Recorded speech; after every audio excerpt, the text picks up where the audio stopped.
Settled? Okay, so the next and last session for today is very critical as it explores public and private collaboration for food system transformation. How can we expand and maximize opportunities for PPP to support agricultural value chain financing and food system transformation also? To further discuss the perspective, insights, and ways forward for this very relevant topic, let us call on Suzanne Gaburi, Director General of ADB's Private Sector Operations Department. Over to you, DG Suzanne. Thank you.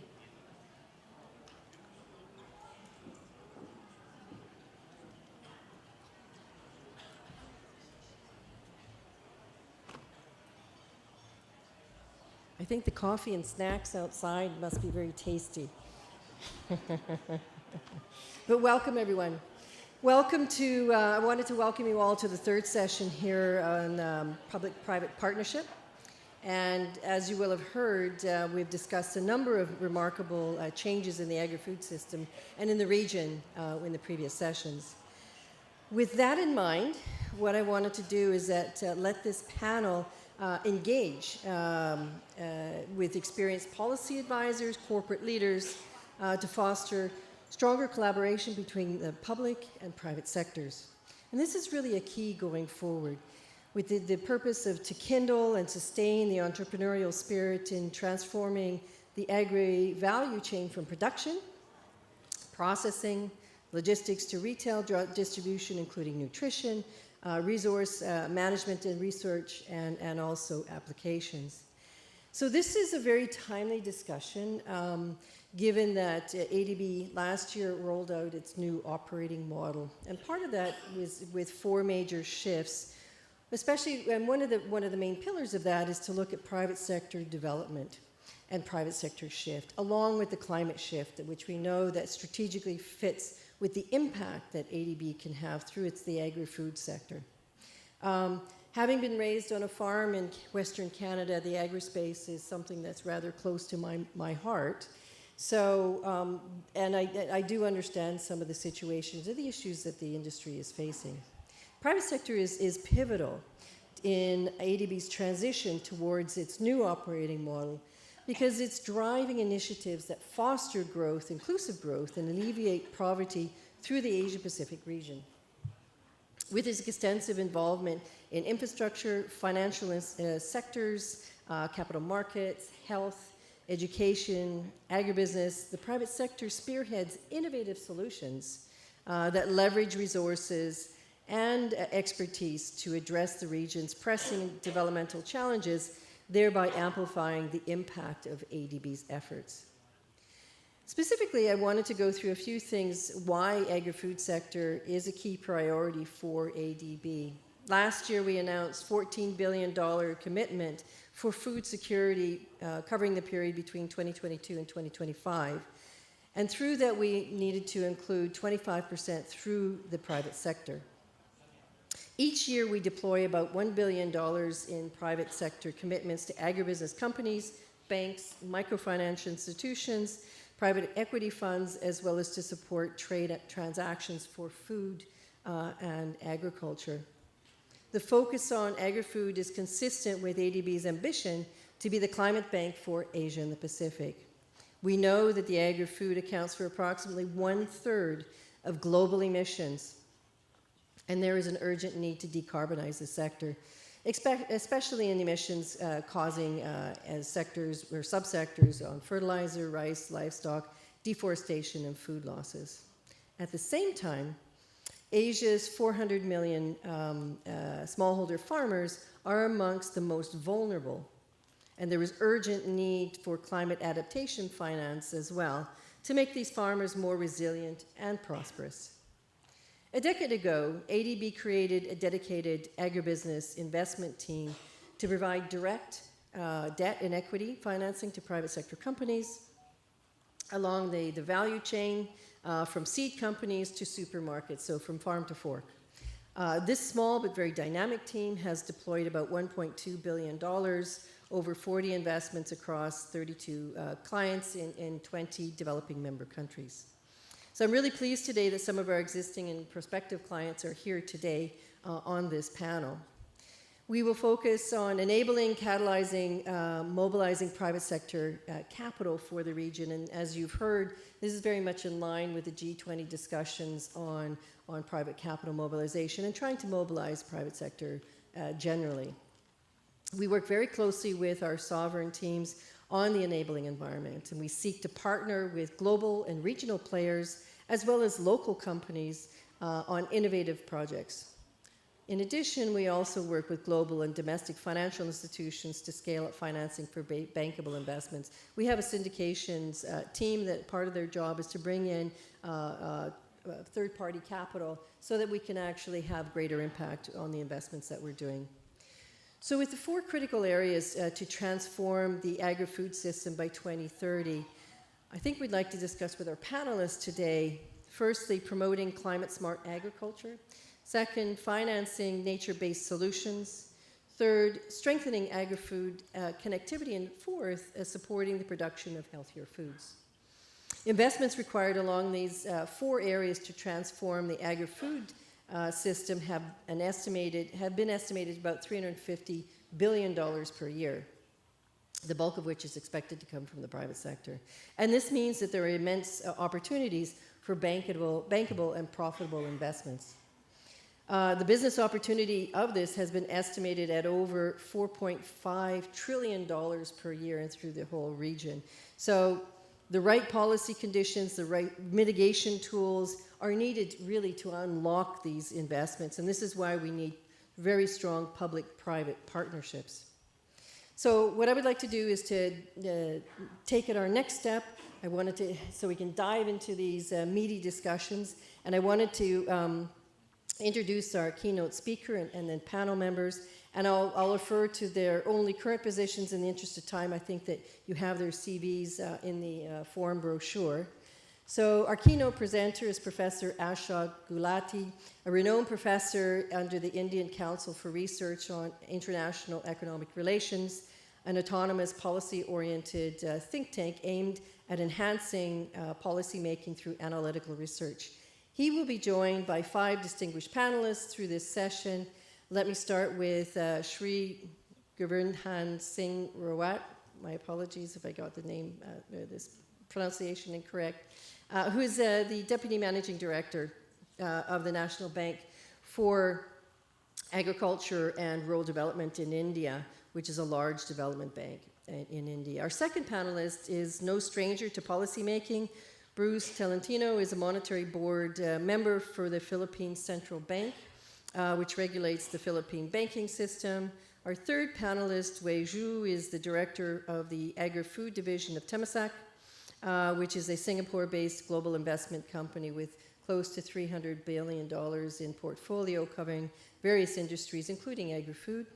The next panelist is Anja Westrick, who is currently the director for strategic supply chain for Dali, which operates hard discount retail stores in the Philippines. And obviously last but not least is Prasoon Kumar Das, who is the Secretary General of the Asia Pacific Rural and Agricultural Credit Association, which is aimed at improving the rural poor's welfare across Asia Pacific through knowledge sharing, capacity building, and research. So if I could ask Professor Ashok and the panelists, I think if we can just bring all the panelists up on to the stage, and then we'll hand it over to Professor Ashok to present his keynote speech. Thank you.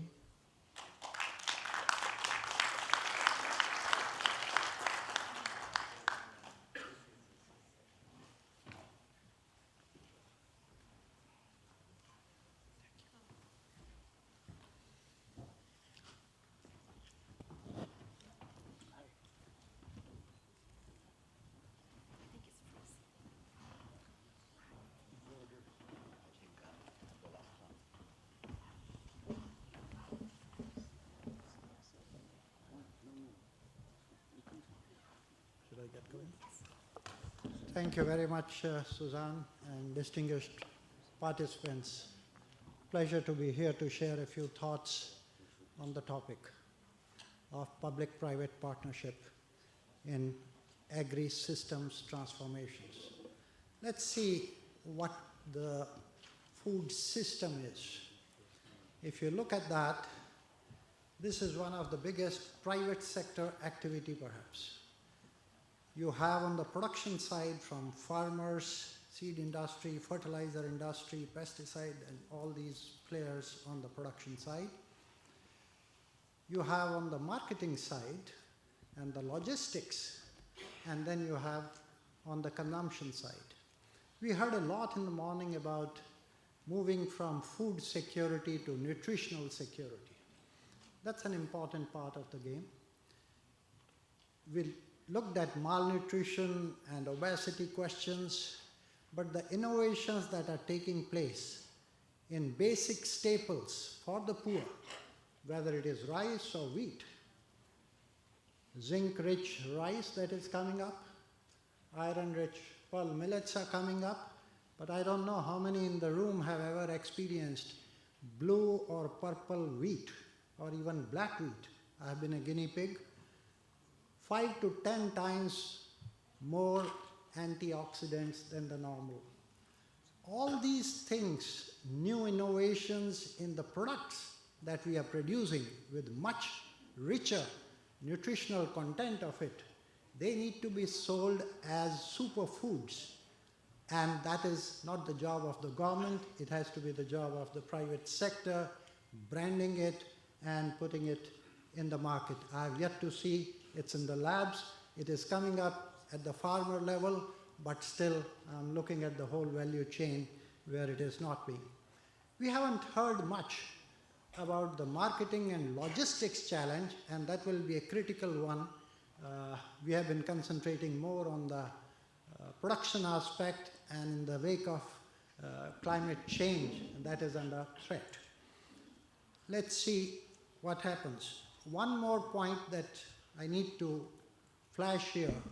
We haven't talked about much of farmers' incomes. If we want to change their farming practices that are more climate resilient and nature friendly,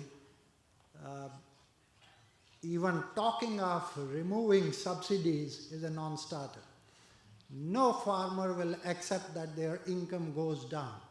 So if you can increase their income, and along with that, if you ask for better farming practices that are in tune with nature, then you have a chance to succeed. So this is critical, and I'll be talking a little bit on that front.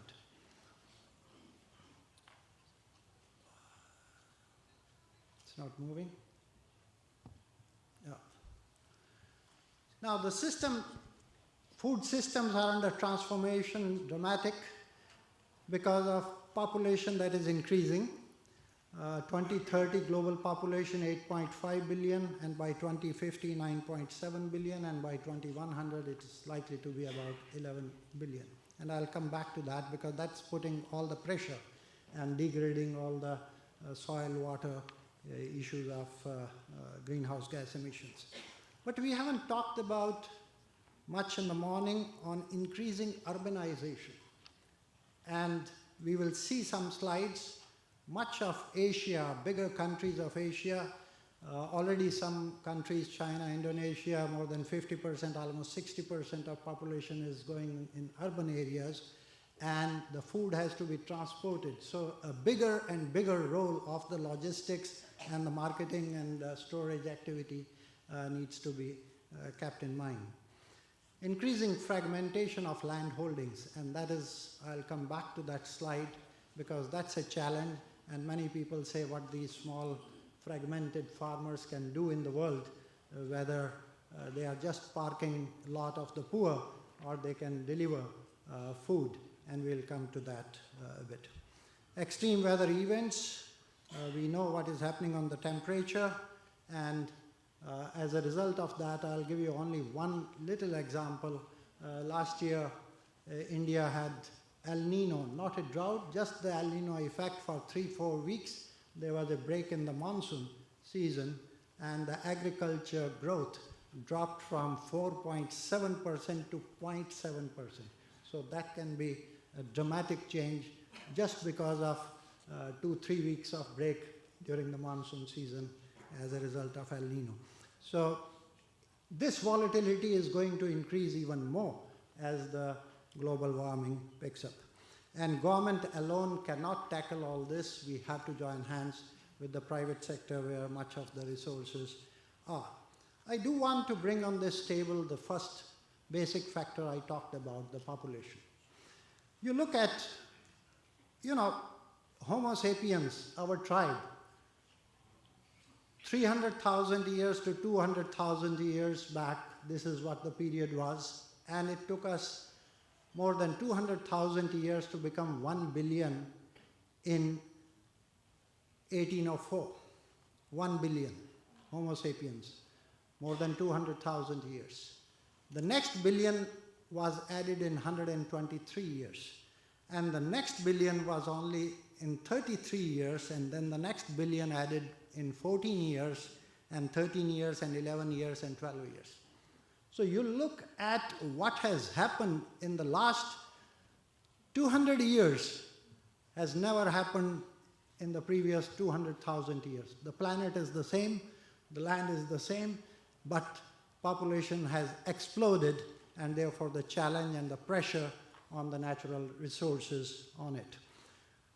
Asia, which is the biggest part here, and you can see, is stabilizing in terms of population, and it will start actually declining. China will be the first one, and India, though still growing, but it will start stabilizing and coming down.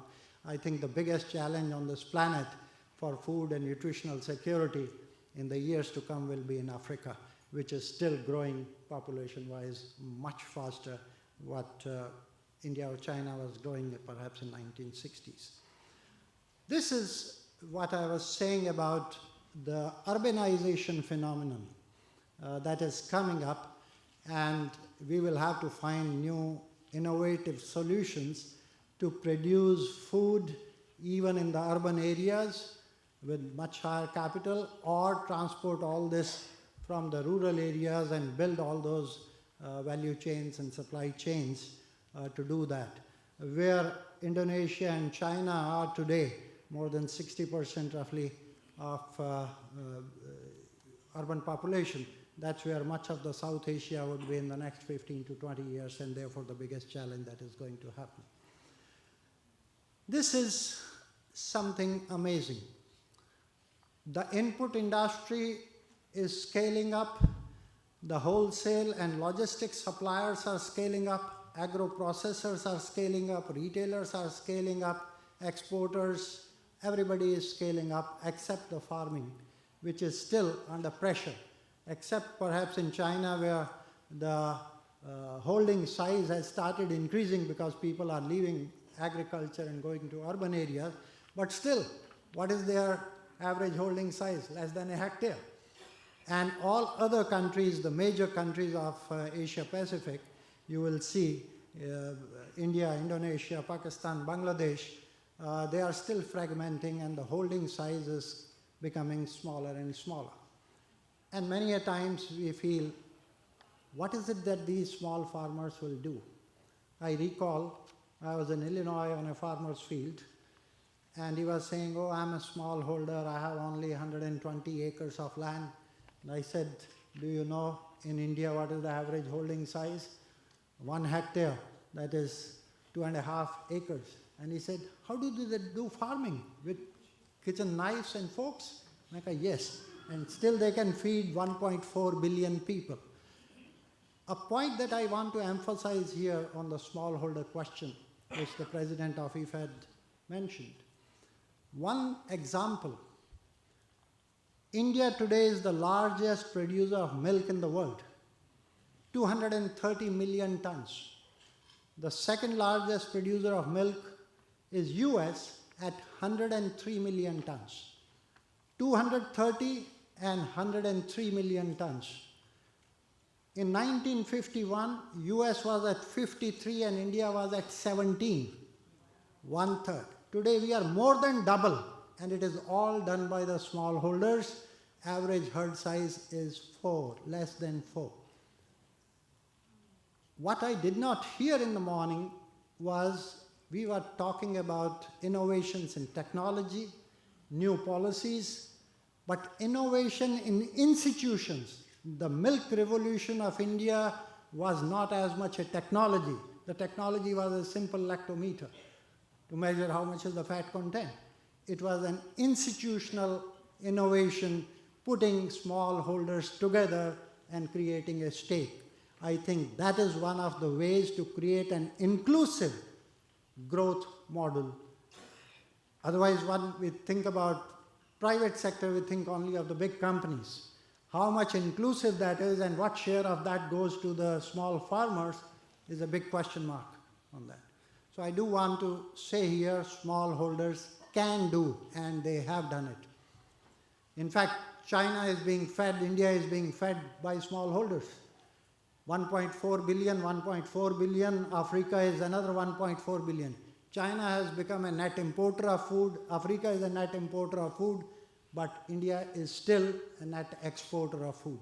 And it is all the story of smallholders. So there is a possibility if we have the institutional mechanism to do it.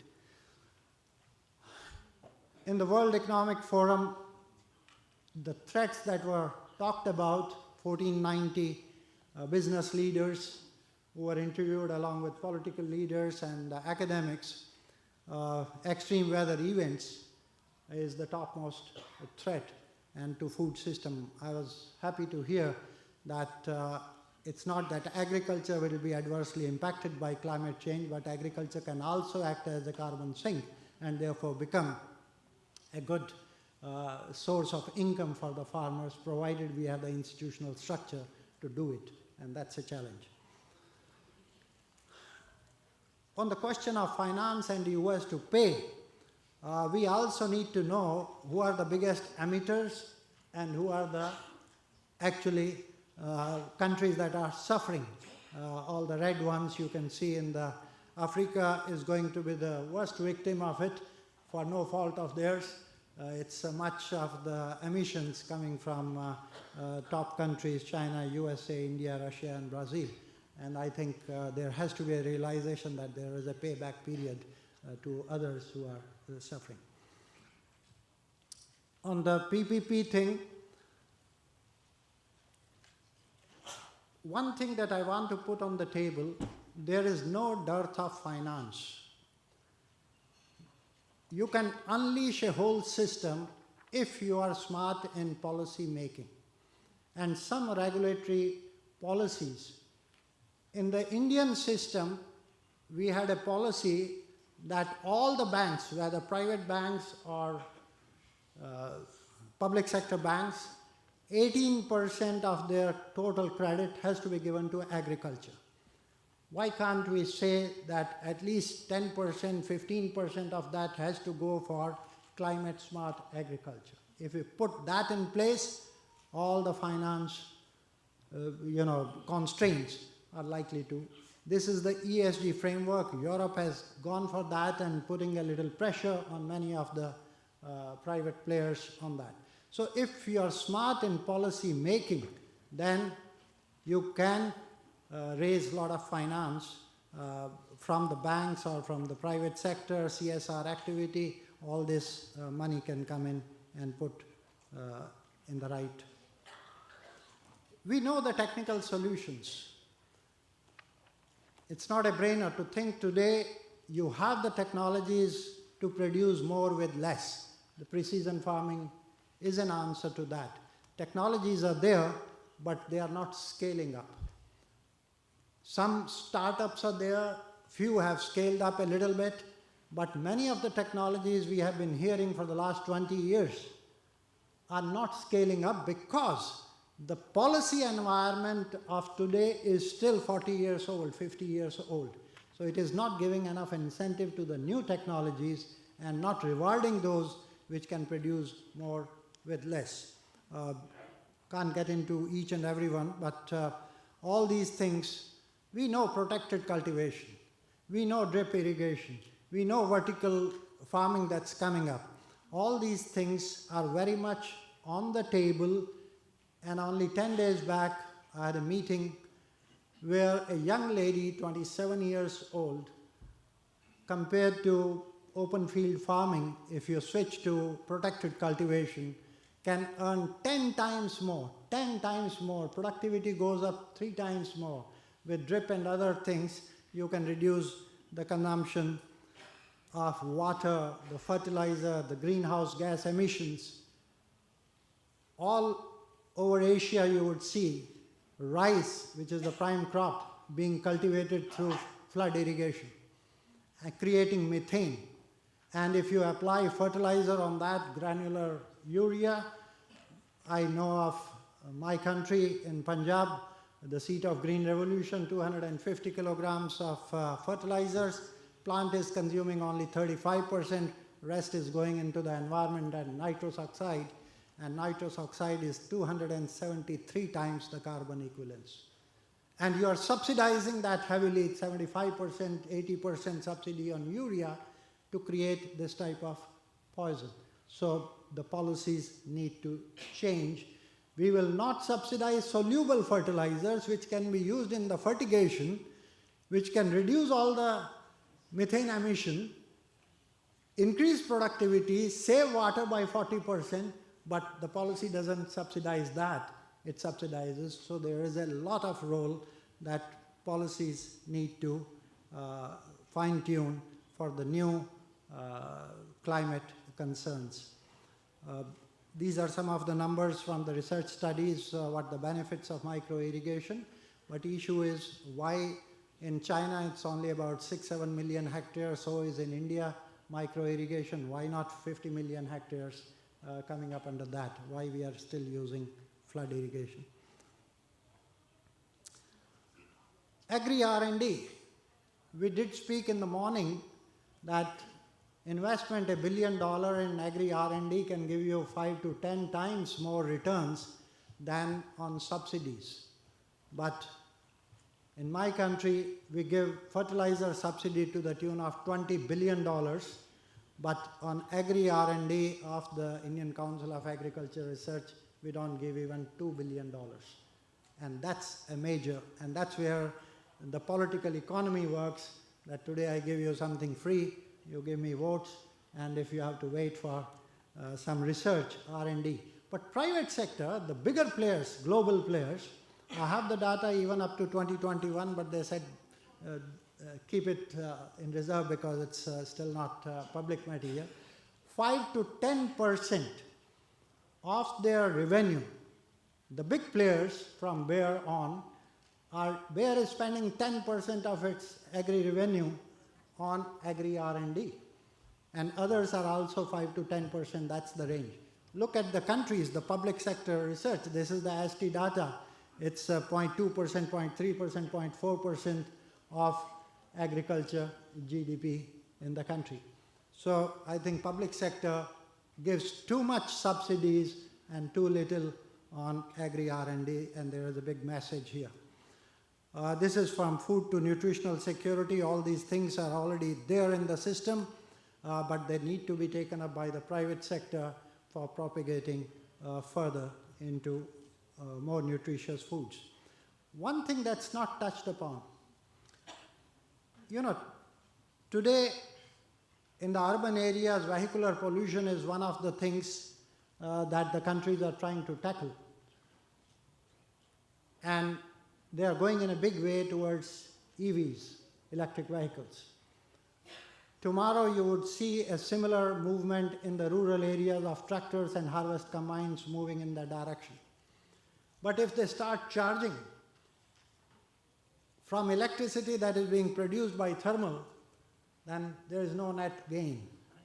And rural areas are where all the land is available. At present, there is a policy of solar parks to create solar energy. But why? And then there is a rooftop in most of the countries going up for that. Why not have on each farm, if you have spacing and 10 to 12 feet high, so that there is enough sunlight that will keep coming for photosynthesis of the crop, you can have assured irrigation, and this becomes your third crop. And this will give you income even if there is a drought. So this is the real crop insurance. Agrovoltaics as a third crop, but policy tweak is needed so that the state government or the company that is distributing electricity has to buy at a price negotiated upon. So this is a big scope for augmenting farmers' income, creating clean energy in the rural areas. And quite a few developments are taking place in agrovoltaics in developed countries, Germany, Japan, and all this. I think this is one potential where incomes of the smallholders, otherwise they are not able to feed their family with 1 acre. If you can put agrovoltaics along with the crops, then there is a much better chance for. Another thing, smallholders, seed is perfectly divisible, water can be divisible, fertilizers can be divisible, but farm machinery for a very small holder is a challenge. But the farm machinery services, if you can create Uberization of the farm machinery, and there are digital platforms to do that, I think that is picking up with some of the private companies. This is coming up as one of the solutions to cut down their costs and also looking at. The latest that's coming up are the drones for precision farming in a way, or sprays that are to be done. The Indian government is coming up with 15,000 women being trained as drone didis, which will be used. I think this is the women entrepreneurship along with the modern technologies.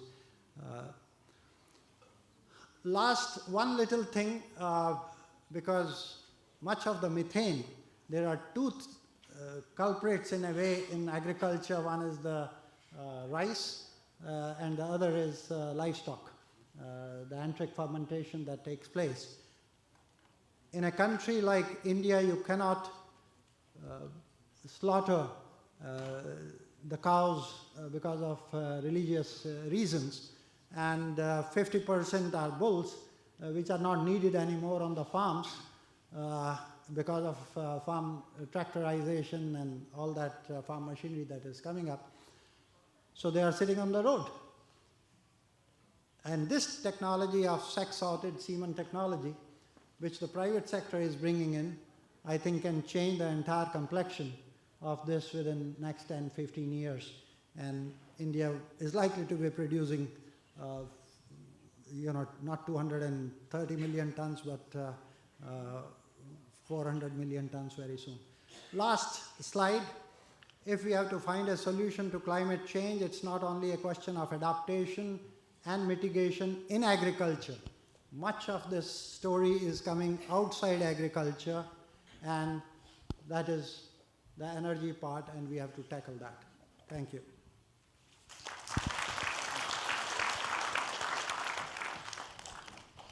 Thank you very much, Ashok, for your inspiring speech and learning lots of new things that I had not heard of before. And I say your last slide in particular, I was in charge of our artificial insemination program on the farm, so some of these things, kind of hit a little close to home. So thank you very much.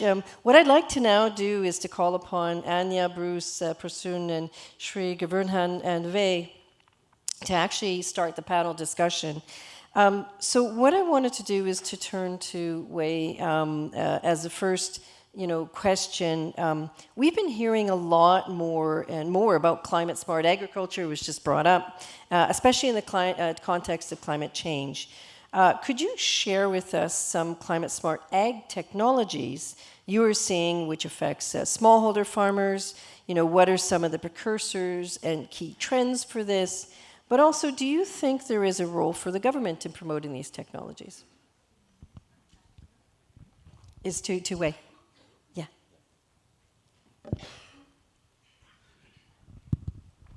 Yeah, hi.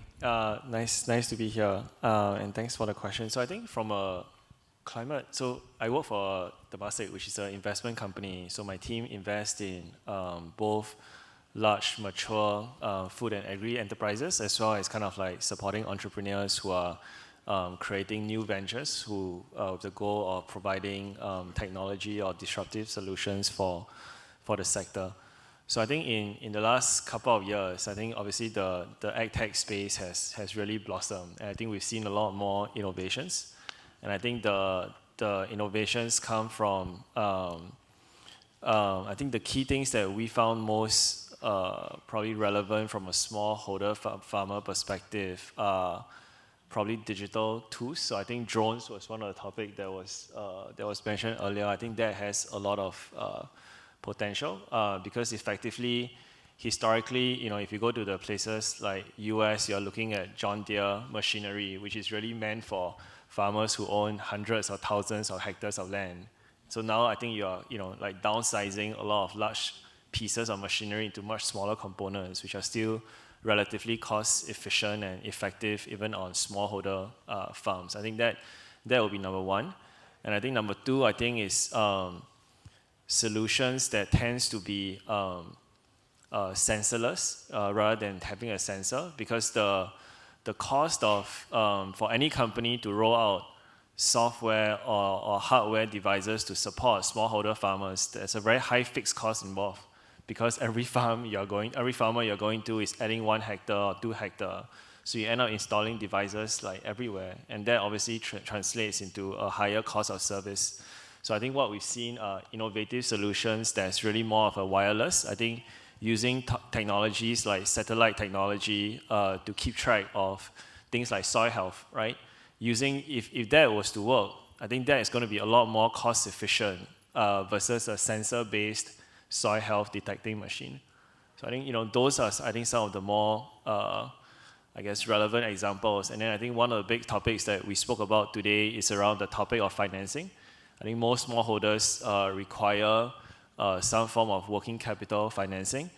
And given the state of their operations, a lot of them are less are operating on fairly basic system processes or pens and notebooks, right? Which makes a large part of them very difficult to be banked. So I think providing the farmers the right set of tools that then allows them to tap into the traditional banking facilities, that allows them to access funds which are at lower rates than what they're typically getting to. I think probably those three things combined, from my perspective, are the more easily adoptable solutions for smallholder farmers. Thanks very much. Bruce, if I could turn to you, please. Since we're on the topic of farmers and given the importance in the whole agri-food chain, value chain, what programs or financing solutions is BSP promoting to help farmers? Well, we're talking about policy, and let me pick up on something that Professor Gulati said. He said that at a certain point, the government, by law, should force banks to lend to farmers certain proportions of their loanable funds to push climate-friendly solutions. That's what I heard from you. Now, in the Philippines, there has been a quota on loans from banks to farmers for the last 50 years. And that quota has been 25% of your loanable funds. And not only is the quota 25% of your loanable funds, it's got to be a quota that says that banks should lend directly to farmers for production only. And not only that, part of the quota has to be directed to agrarian reform beneficiaries, real live agrarian reform beneficiaries. The problem is, well, farmers don't really get access to banks. What they have access to is parts of the value chain that is familiar with them.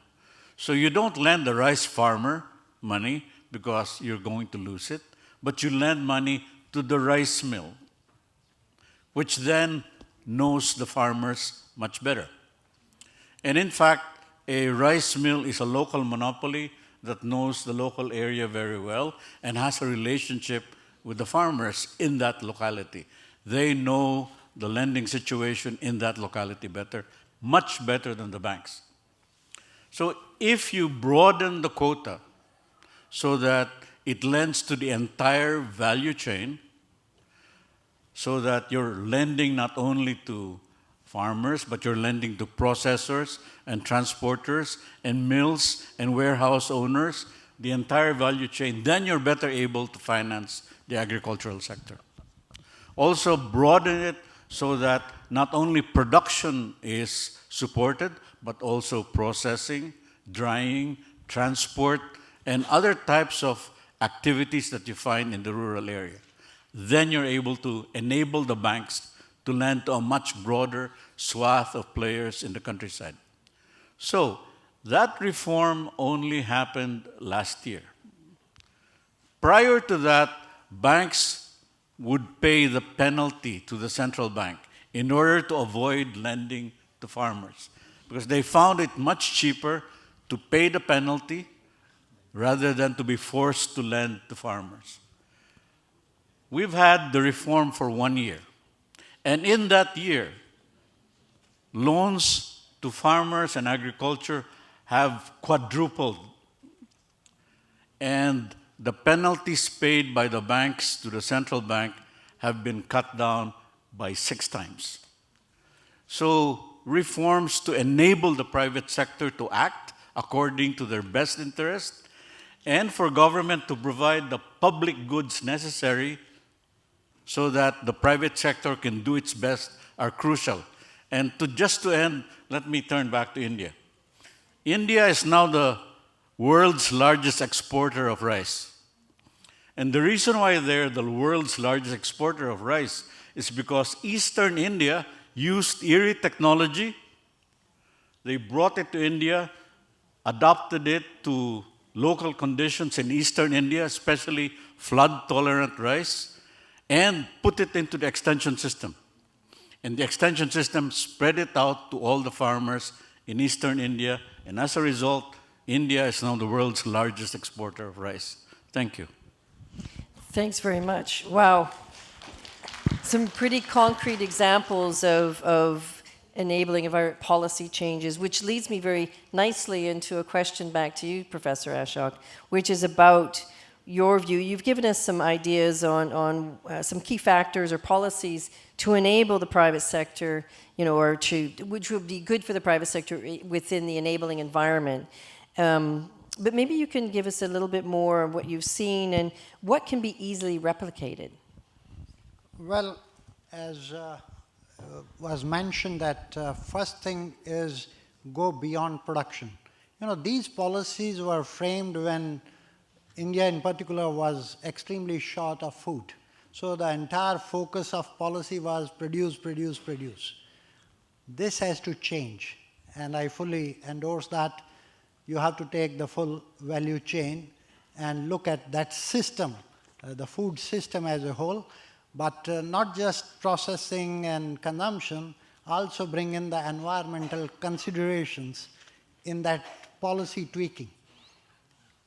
So if somebody is adopting certain methods or technologies which can save water or reduce greenhouse gas emissions, what is the reward, green credits that we are giving? That policy has not come up yet. So first time I saw in India, one of the private sector, MICO, came up with a brand called it's low carbon rice. That's under that branding they are giving that. So the question is, can we scale up those types of experiments? Can we support and repurpose the subsidies in a manner which are more nature friendly rather than damaging like fertilizer or free power and so on and so forth? So you need to reorient, repurpose, and bring the value chain approach, including nutrition and nature-friendly issues. Thank you. Thanks very much. Again, this flows very nicely into another topic that we were looking at a little bit more about nature-based solutions. So, Shri Gurunhan, if I can turn to you. In the context of India, what kind of sustainable practices have you seen being implemented or developed, which feeds a little bit on what Professor Ashok was saying? And what are the main success factors for effective programs in advancing sustainable agricultural practices, which can lead to a better public-private partnership. Thank you. First of all, I would like to mention that as an organization, our priority is on inclusive development. And as Professor Gulati was mentioning about the fragmented land holding in India, so more than 86% of farmers in India are small and marginal farmers. And when you talk about these small and marginal farmers, as far as their entire value chain, right from getting the inputs, access to credit, access to irrigation, access to inputs, and the post-production aspects also, so entire marketing aspect. So all these things are very crucial. And there are issues related to reaching out to these small and marginal farmers because of this basic aspect of their very low requirement individually. So as an organization, our entire policy and priority is that how do we aggregate them, how do we bring them in a community-based organization, and then on top of that, work on every aspect, whether it's input supply, whether it's sustainable agriculture, whether it is bringing any type of policy or marketing, anything of that sort. That is the focus on aggregation of these farming communities, especially the small and marginal farmers, into aggregation model. So for that, what we have done is promotion of farmers producer organizations or farmers producer companies is one basic perspective that we have started.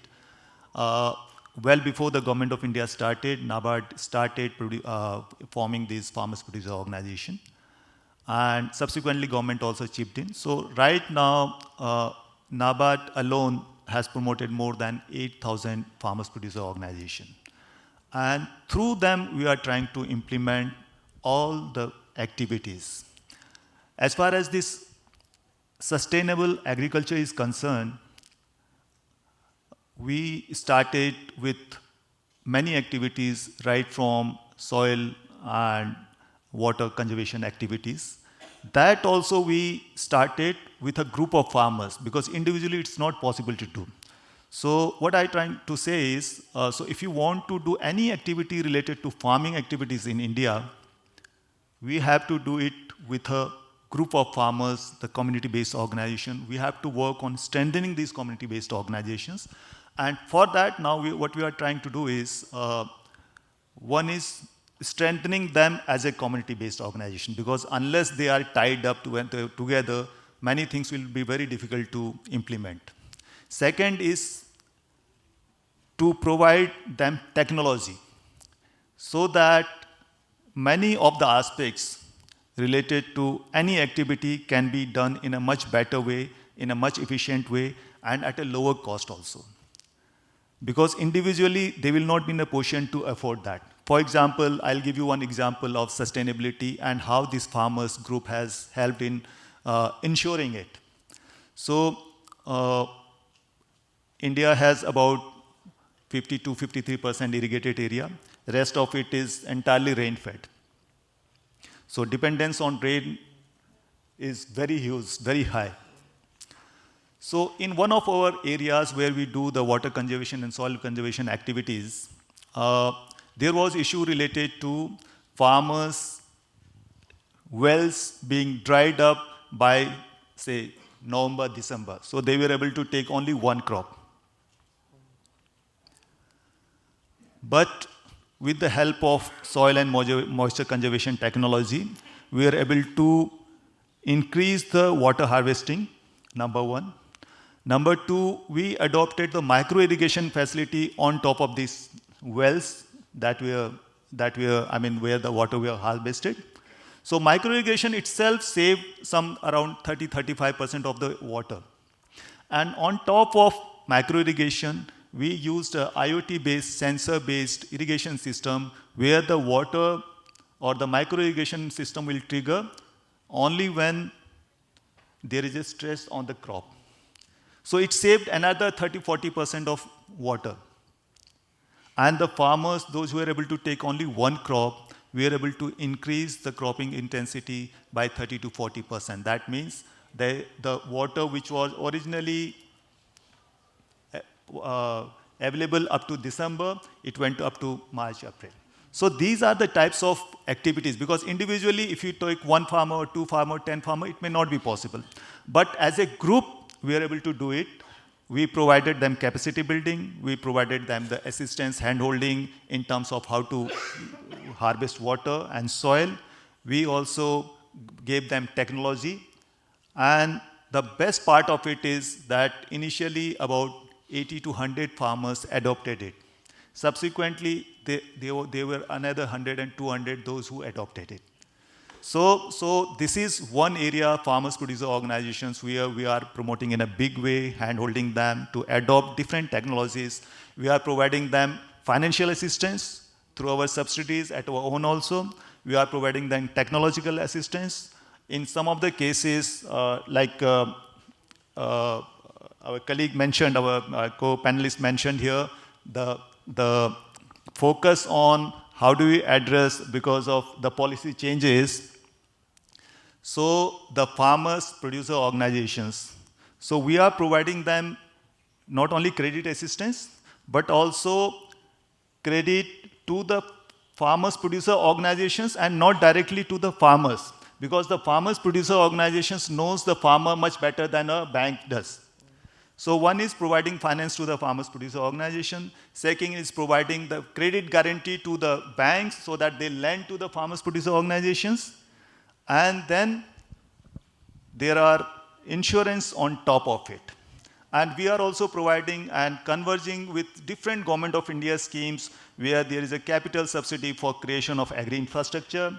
There is interest subvention, and we have kept aside about 500 million so that such agri-technologies, agri-infrastructure is created at the ground level through concessional finance. So we have kept $500 million for this concessional finance, where we are promoting these different types of agri-infrastructure facilities which will help in their various sustainable activities. Second layer, apart from this cooperative, is the primary cooperative agriculture cooperative societies. So that is another area which is having a big network in the entire country. We have more than 1 lakh primary cooperative societies working across the country. We have about 1.5 lakh cooperative societies which are working under the dairy sector, dairy cooperative sector. So these are the sectors where we want to strengthen them and implement entire schemes of government, the credit facilities through these cooperatives. Because like farmers producer companies, these credit societies also aggregate the farmers. So they not only provide the credit to these various members, but they can also provide it credit plus facilities and services also. Professor Gulati was mentioning about the drone services. So individual farmer will not be in a position to buy a drone worth 8-9 lakh rupees. But if it is given as a service, so that is what our primary cooperative societies are providing. They are purchasing farm implements, drones, and various equipments, and providing these services, these equipments as a service to its members. So it's reducing their cost. The farmer doesn't have to invest heavily. Individual farmers doesn't have to invest heavily. So these are the various measures and activities that we are doing so that the sustainability, especially of the small marginal farmers in India, that is taken care of. Thanks very much. Again, lots of insights here, which I think is very, very interesting.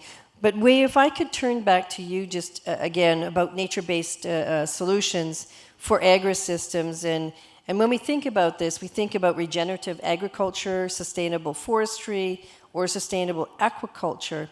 Given Tamasac's wide coverage and experience, what are some key investments done in this space, and what kind of sustainable practices have you seen and promoted? Right.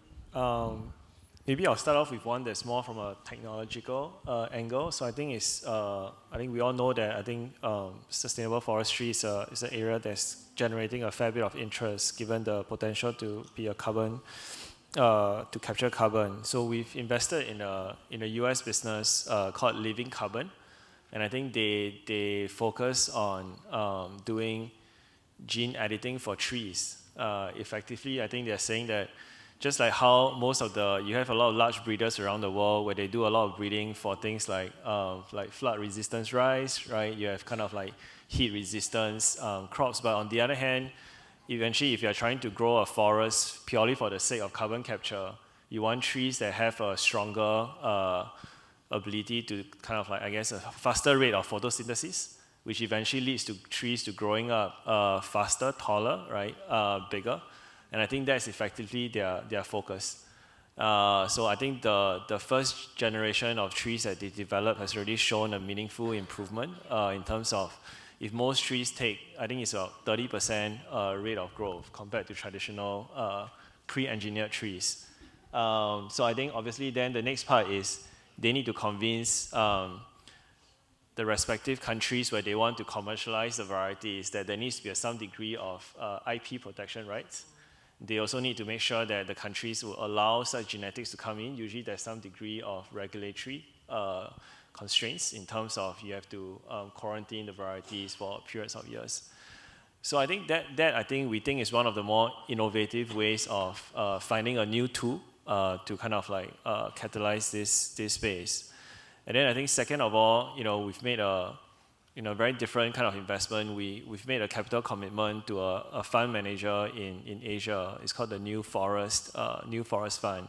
They manage about $10 billion of capital. They manage over 1.4 million, I think it's hectares of properties. And what they are able to do is that because of the scale and reach that they have, they can invest a lot more into technology. They invest a lot more into improving business processes and stuff, and all these things translates into better forestry management methodologies.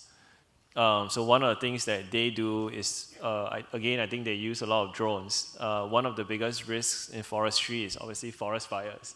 So if a part of your forest burns down, I think you're losing a very valuable asset, and it sets you back. So I think having early detection mechanisms, which are then reinforced with kind of like a quick response to put out any fire before it becomes, getting that fire contained becomes a very important, valuable driver. And obviously, if you're able to mitigate the risk of forest fires, I think overall you're also reducing the any kind of like carbon that gets leaked back into the air.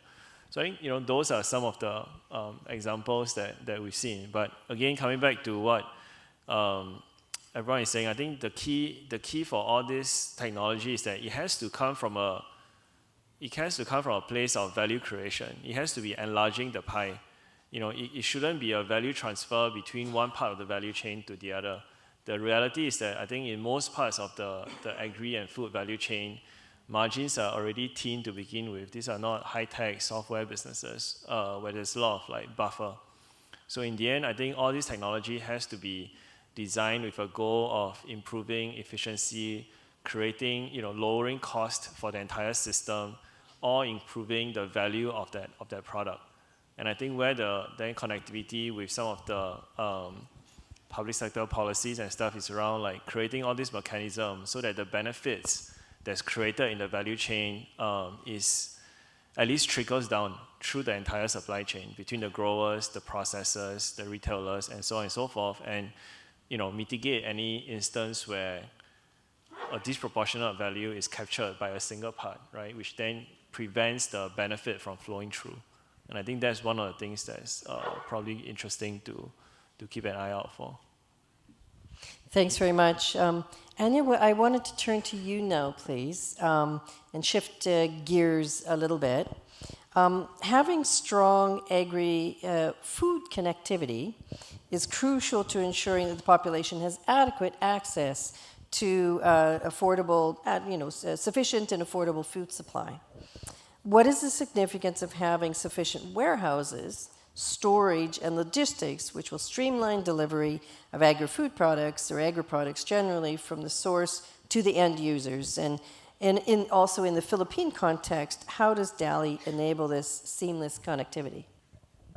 Yeah, thank you for the question. For those of you who don't come from the Philippines but have traveled the world elsewhere, I give you a brief introduction what DALI is so that you have the concept. It's kind of a copy of an Aldi store. So wherever you've been in the world and have come across an Aldi, if it's US, Australia, or Europe. It's kind of the same thing in a different color. It's magenta here, and it's a lot smaller than a modern Aldi store, but the concept is the same. It's limited assortment, 400 products. To give you a brief description, so we're not a full-scale supermarket. We entered the market in the Philippines in 2020, opened up by now 628 stores within those 4 years. And what makes us unique is a high focus on efficiency. We don't have huge scale stores. It's 275 to 300 square meters per store.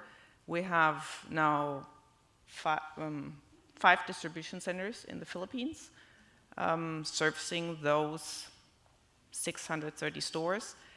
I call them specifically not warehouses, but distribution centers, because the goods are coming in and turning within a matter of a few days outside right away to the stores. The stores are serviced pretty much every day to every second day, depending on the volume of the store. But the product is on a constant flow through from distribution center to stores and right away to the consumers. So one part of that is when you think of food waste, and where's a lot of food waste. And in my previous company that I worked for, Aldi, for 30 years, there's certainly enough the topic of food waste coming along as well at some point.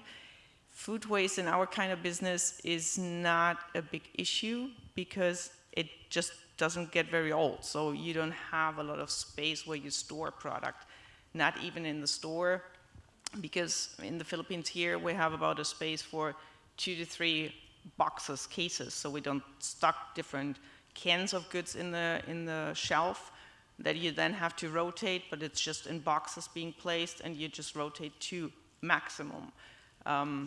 2 boxes, and then take the last one out, put the new ones in. So food waste in that doesn't really happen for our business. I need to say though, we do not, or the freshest product that we sell is about eggs and breads with a shelf life of a few days. We do not sell produce, fruit and vegetables, so that's a big differentiation. And that's probably where the most food waste could come in. But we do sell a few chilled items, we do sell freezer items. We have a very efficient way on transporting that, not in freezer trucks, but just in little tiny boxes that stay cold with kind of accus, I don't even know. I'm missing the word right now, but those deposits in frozen that you put in and keeps the box for frozen products cold enough to stay in there for 12 to 15 hours. So within a distance of about an hour from warehouse or distribution center to store, this is more than secure to keep it in a constant running of 12 to 15 hours, even if the box cannot be unloaded right away. So I think that is our system. This is how we do it, but definitely efficiency is a big part in that, and definitely timeliness is a big part in that. So paying attention to expiration dates, to fast sell-through is a huge benefit in that. Thanks very much. It sounds very much like a little bit from my business school days, long time ago, just in time. So applying that approach. What I'd like to do is to turn to Prasoon now, if I could, please. And what I wanted to do is to ask you of examples where favorable policies and financial sustainability emerged as the key factors in agri-food connectivity that increase the likelihood of replication, as well as provide some major lessons to the region. Yeah. Well, thank you very much. I think we discussed a lot about the technologies and financial inclusion But we have the real taxonomy for each of these. Most of our policymakers, even one of my colleagues sitting here, we think financial inclusion is credit and savings. In 90% cases, we think so, but it's not the financial inclusion. Financial inclusion is basically what we defined it as the resource inclusion, which includes all the resources available to the farming community or to the farmers or even to the actors in the downstream of the value chain.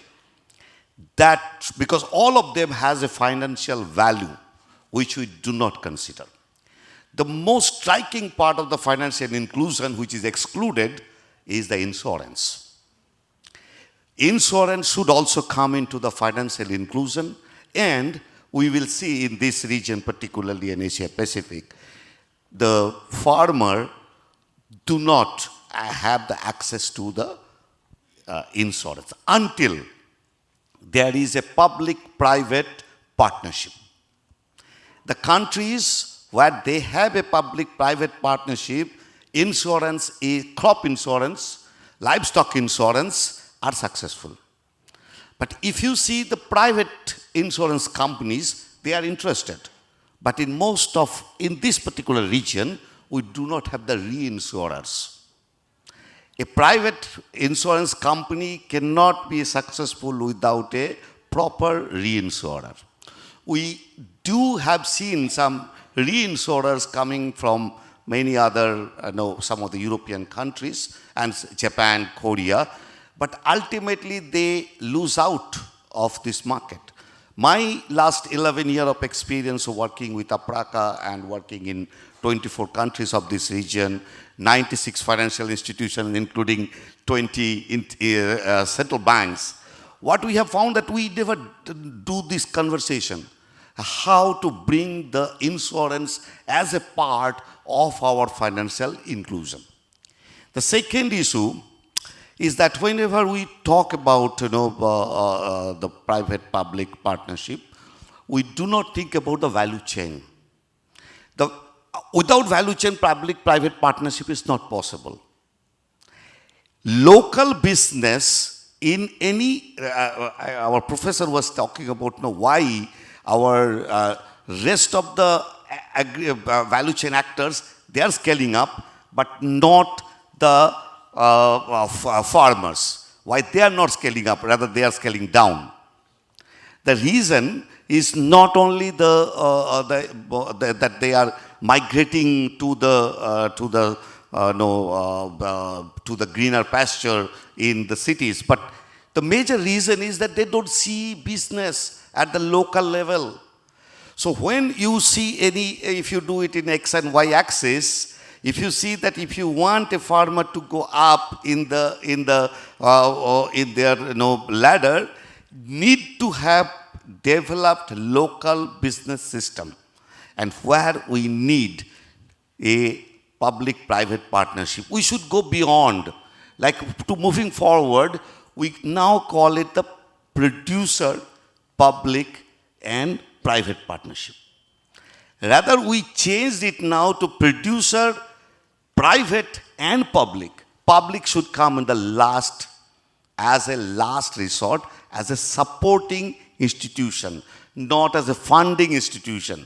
As I think Professor said rightly, that government or public sector, they don't do business. They never should do business. They should support the business only through many policies or now coming to the success factors. We have done some studies in this region, seven countries, which was published by FAO long back in 2013. What we found that the four major things. One is what each of these public-private sector are bringing to the table. I think everybody knows it. They bring many technology, they bring their expertise and investment. The second one is that who is the beneficiary? If the private sector is the major beneficiary of that PPP, then there is a success. If it is public sector is beneficiary, it is not that successful.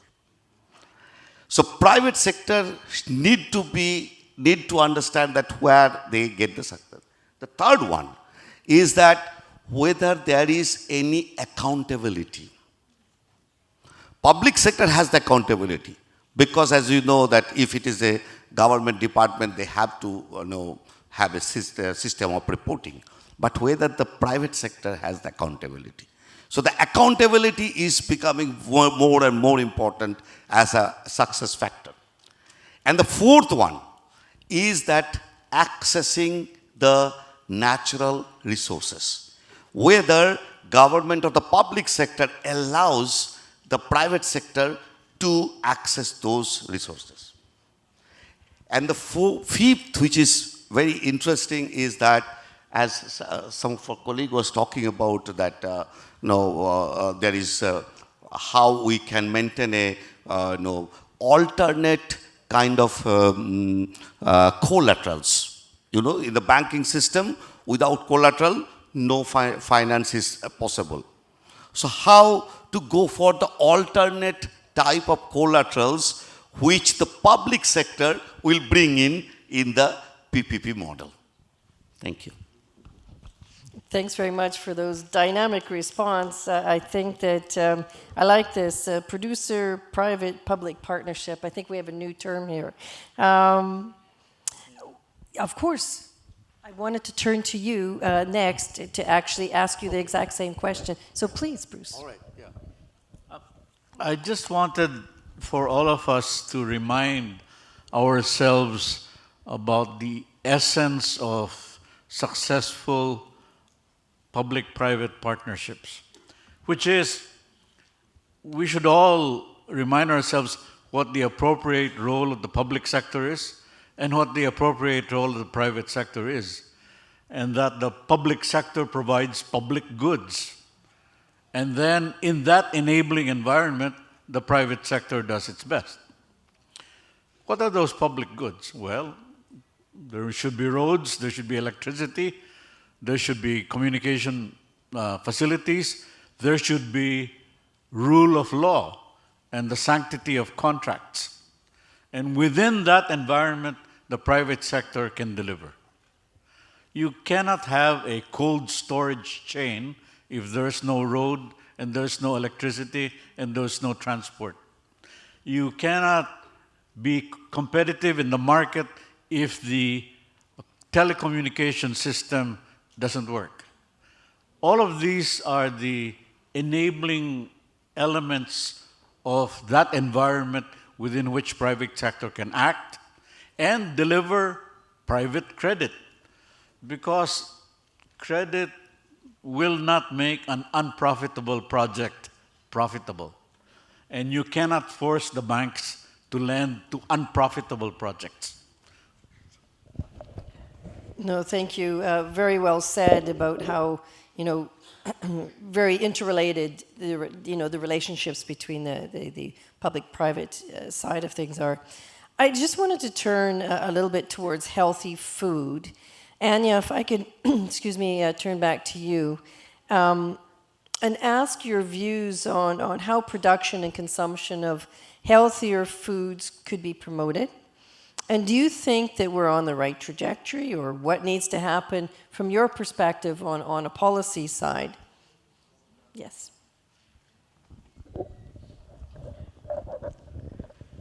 I don't know if you if you chose the right person for that question.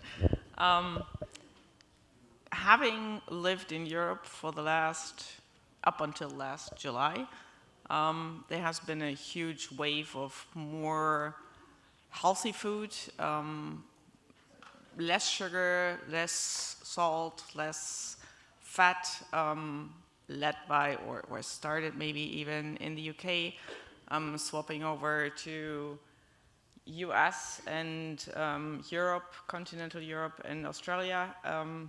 when I came here, to be very honest, I was surprised how sugary, how sweet that many products are. And I still am every time we do a tasting of our products. I still sometimes struggle with that.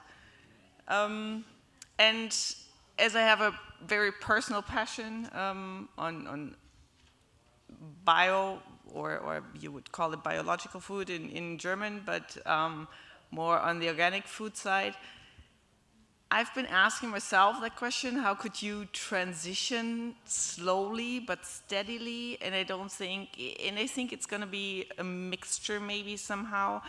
And when I studied, or when I was working still with Aldi, and we did a lot of policy work as well, looking at the WHO documentation and seeing the diabetics rate in the Philippines, yes, I think there's a great potential to do that, but how do you shift people's mindset, and how do you shift what they crave for, and how they've been talked to and advertised to over decades is a hard way. It's a long way for sure. And I think it has to be a combination of maybe unknowingly to consumers slowly start reducing sugar or salt contents, but at the same time advertising heavily on healthier products. I think you cannot do it either way, and I'm saying this unknowingly because for Germany, I can just speak about that, we try to lower salt contents over the course of a few years in bread, where if you ask any German, and Germans love bread, nobody would tell you that there's a lot of salt in bread. But there is a lot of hidden salt in bread, and Germans eat a lot of bread. And that's kind of, if you would even do a campaign and everybody knows that it's healthier if you eat less with that, it's this hidden one that you don't want to change over from one day to another and change your taste, but you have to slowly degrade it down. And I think that's where policy could come in, because when we started it, customers turned away from our bread with Aldi after 4, 5, 6 months, and it took another step, adding a little bit salt again, and then slowly and spanning even that timeline longer. So I think what the UK has done was a very stringent way of introducing taxes and introducing additional fees that had to be paid and heavy monitoring.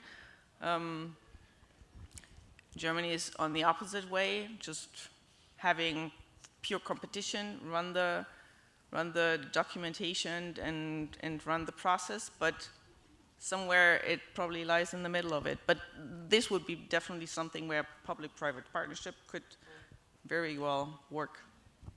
Thanks very much. I wonder if I could, Shri Gavranhan, if I could just ask you this question. I know it's not something that maybe you were expecting, but I do think it was interesting perspective on looking how can we encourage this kind of different things that are going on in this behavior.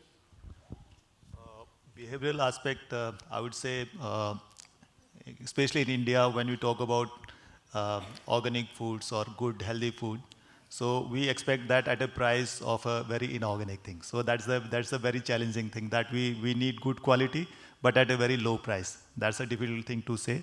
But having said that, so this food change behavior is one aspect, but then first thing is that how do we get the quality of food, good food? So that's very crucial, that at the right from the production stage, how we get actually, if we are saying something is organic, whether it is organic, really organic. If we are saying something is natural, whether it is actually natural. So the entire process, right from the production system to certification to verification, is a very challenging thing. And whatever additional cost it entails in terms of ensuring that a particular product is produced in a certain way, it is certified, it is verified, that entails additional cost.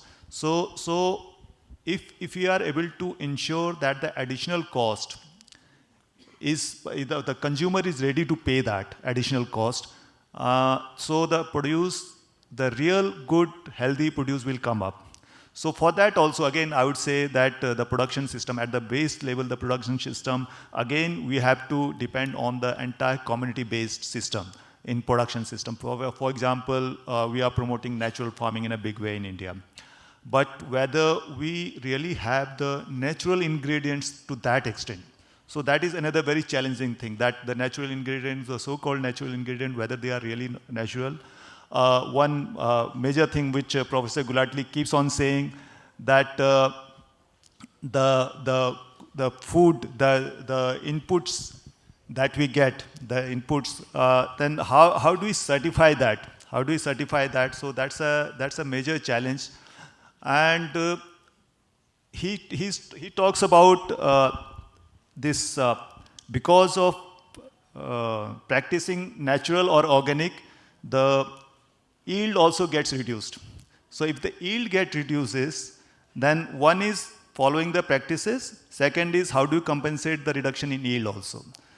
But more than that, if the ingredients are proper, if the ingredients used for this production system are proper, they meet the requirements, they meet the natural requirement, nutrient requirements, then I don't think that can also be addressed. So I think these are the certain areas, aspects which we need to see, that the entire production system, the pricing mechanism, the certification and verification mechanism, this how do we do? And secondly, again, I would say, like I mentioned in my earlier address, that communities have to be organized. Because if one farmer does organic farming or natural farming, the farmers around them do the other system of farming practices, then how does it address? So some bit of adulteration, the agri system, if the neighboring farm is not practicing a particular system, it can translate to the other farming system, other farmers also. So I think that whole lot of thing, right from the production stage to the consumers willing to pay a higher price, I think that is key to it. Thank you. I see Professor Ashok, you would like to say a few words. On this particular question, healthy diets, I think besides healthy diets, those diets have to be nature friendly, benign on soil, water, greenhouse gas emissions, and biodiversity, because that's our main concern today. Education of the consumers. Are they willing to pay a little premium for that? Whether it is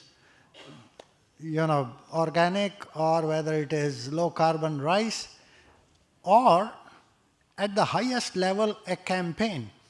And I'll give you one little example.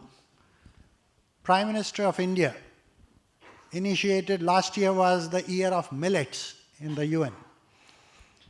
And we were hosting G20 meetings, all the 20 leaders. One dinner was only millets. All the G20 heads of the states had to take different dishes made of millets. So he has a program called Lifestyle for Environment.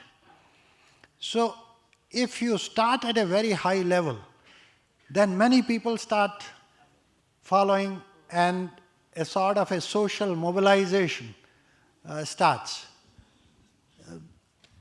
Few thoughts, education. The other is taxation of sugary elements.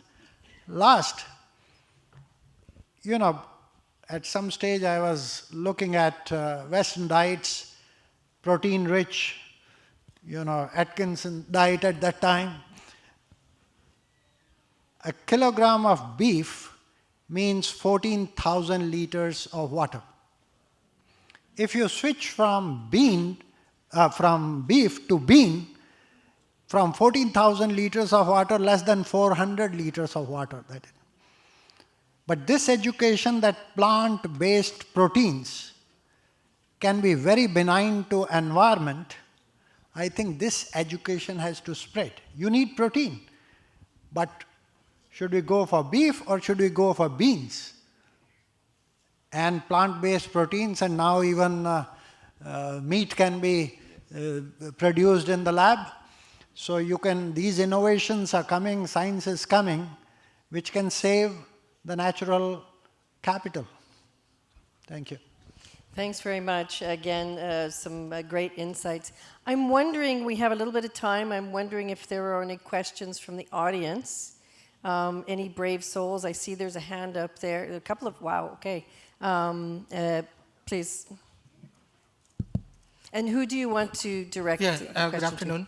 I'm Manuel Aquino with the Congressional Policy and Budget Research Department.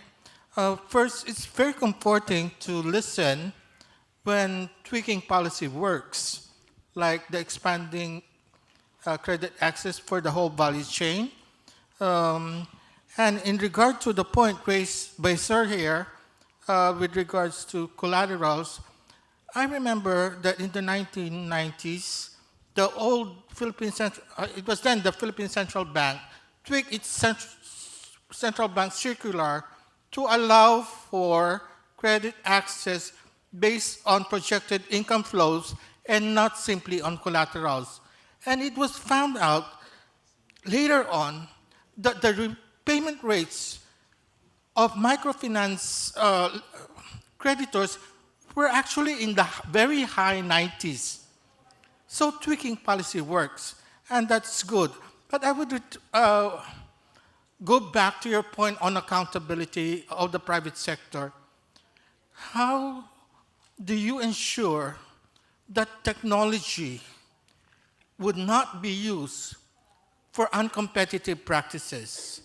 Like, I hear anecdotal stories of farmers not being able to sell their produce because the trader is in cahoots with the market because of the technology.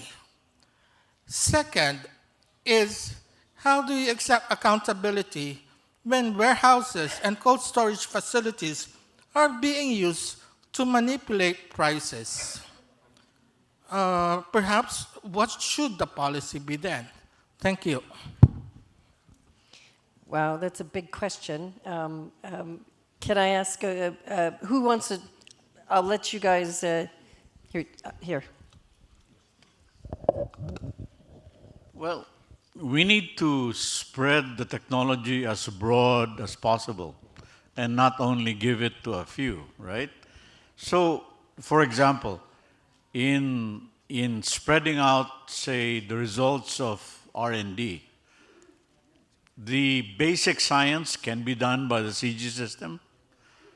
That basic science can then be adapted at a country level by the National Agricultural and Research System, and the results are then entered into the National Extension System.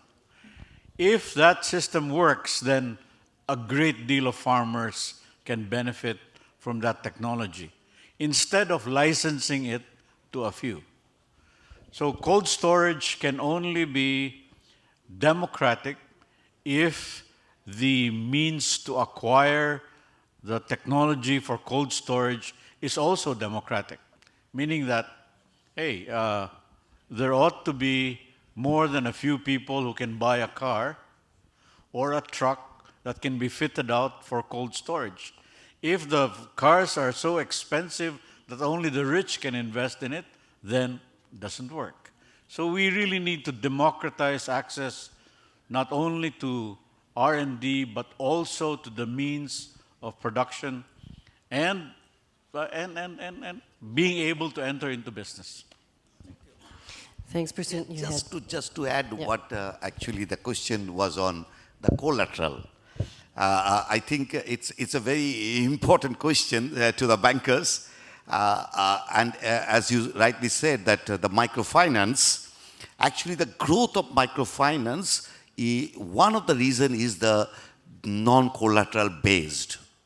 So what we want to shift from collateral to the cash-based financing mechanism, which is possible, which is we are doing it to the crop production level to understand, but there is a success factor here is that it must link with the market.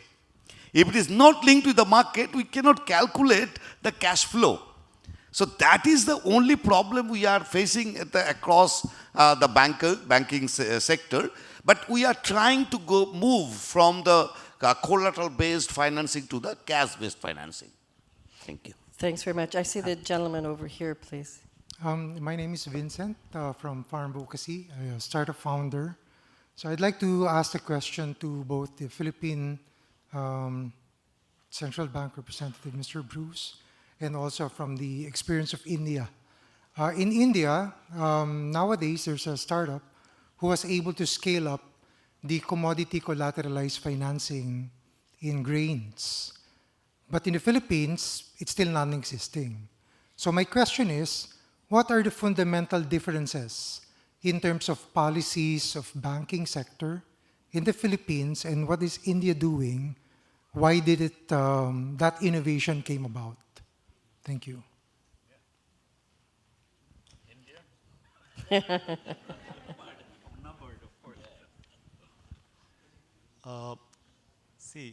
In terms of policy for the startups, Government of India has come out with very robust system for promoting startups. There are different funding mechanisms, and government has also incentivizing startups at various level, right from the startup level, early stage, mid stage, and a later stage also. So I think the funding mechanism from Government of India and a free hand to these startups, I think that is what is playing a crucial role in India. Just to add to what Mr. Raut said, see, collateralization of the goods or whatever the produce is being stored in the warehouses, or so you need a policy at a central bank level, at the government level.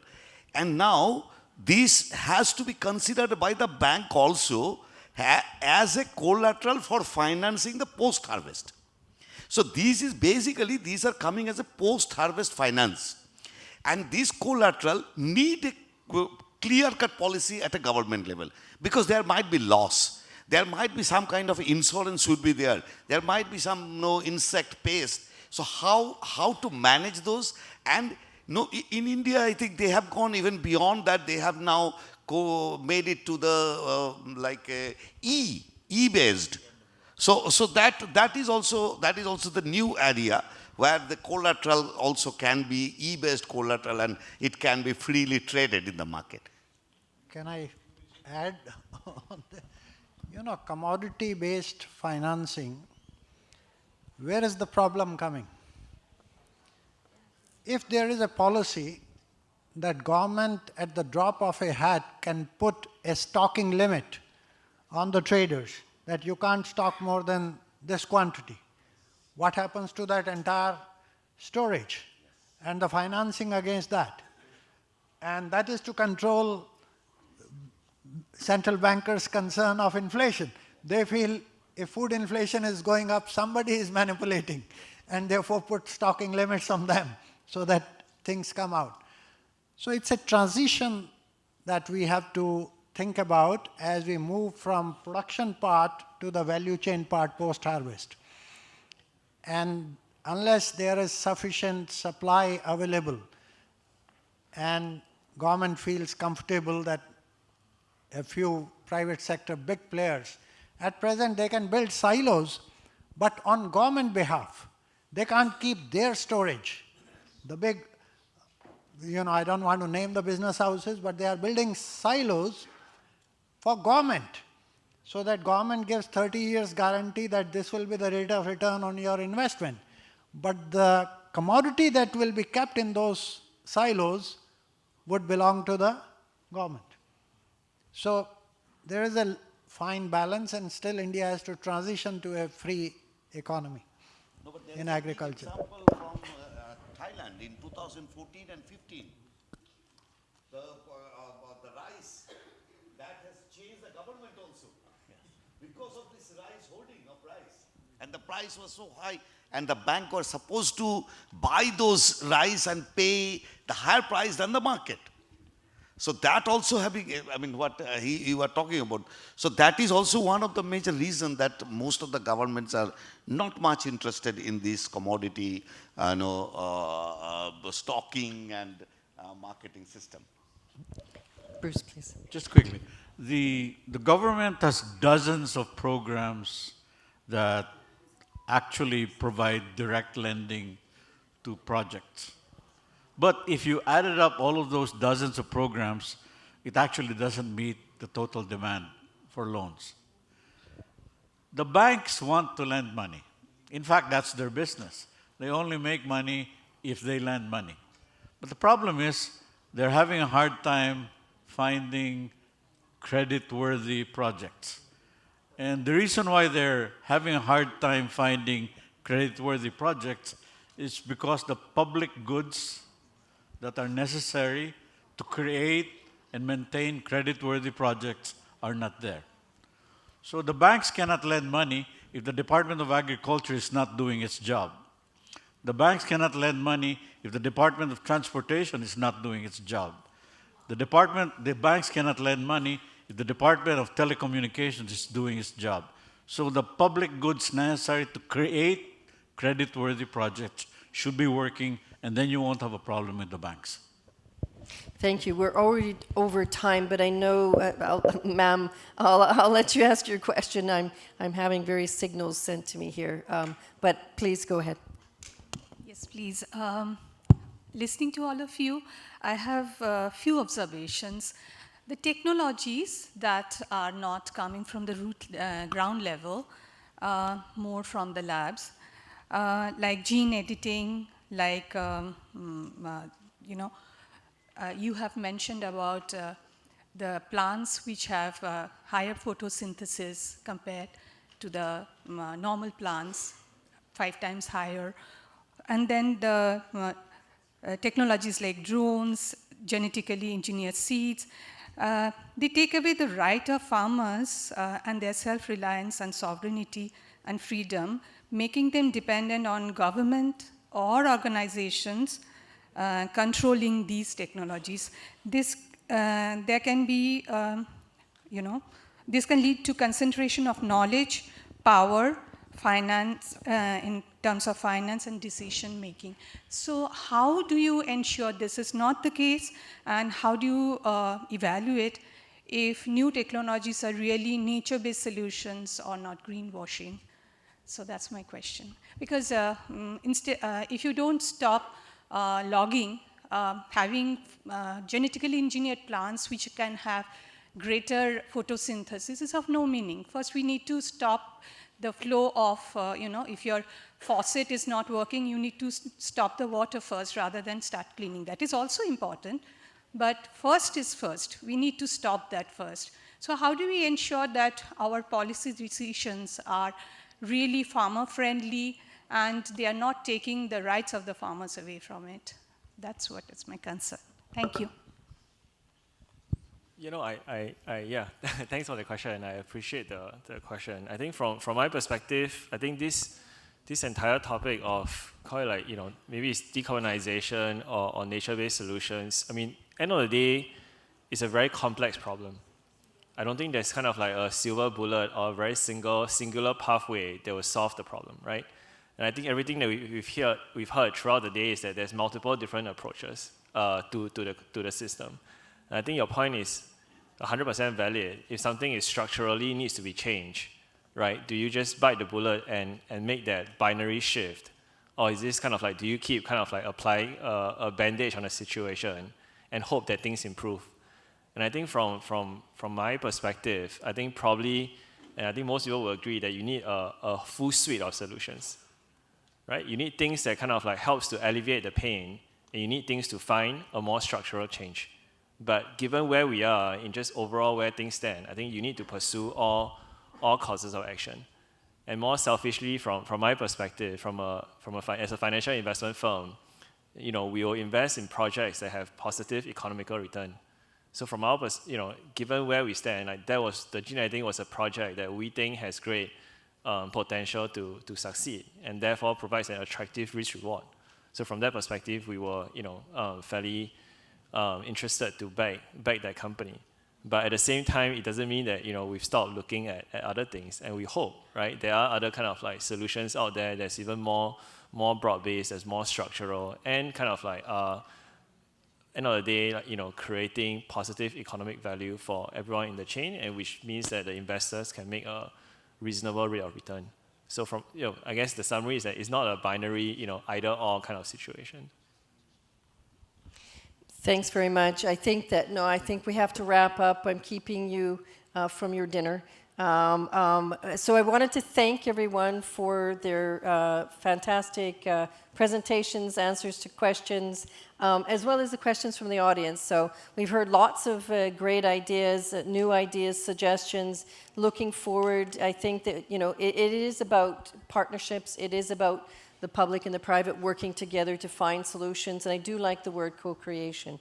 So let us go forth and co-create together. Thank you very much, everyone.